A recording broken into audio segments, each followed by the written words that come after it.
Muito bom dia para todos, a paz do Senhor Jesus. Vamos de Sérgio Lopes, o poeta de Deus. Quero dedicar essa música aí para todos os irmãos aí do Vale da Bênção também, viu?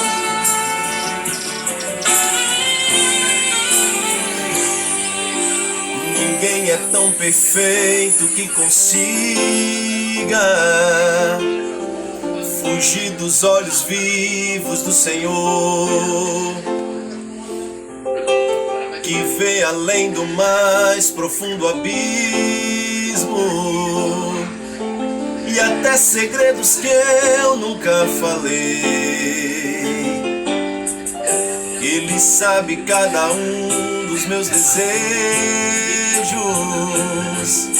o que faço, onde ando, quem procuro.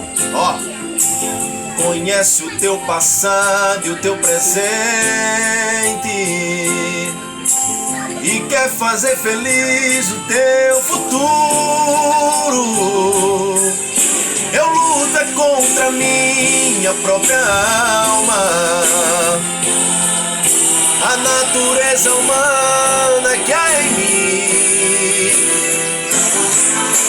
Eu quero sepultar o velho homem e andar em comunhão com Cristo, viver, cantar só para Ele, morrer pro mundo e reviver pra Deus. Adora a Deus, meu irmão, minha irmã. Morra todos os dias para você. O seu eu tem que morrer todo dia e viver para Cristo Jesus, o teu Salvador. Aleluia. Adore ao Senhor dos Exércitos. Eu luto é contra minha própria alma, a natureza humana que há em mim. Eu quero sepultar o velho homem e andar em comunhão com Cristo, viver, cantar só para Ele, morrer pro mundo e reviver pra Deus.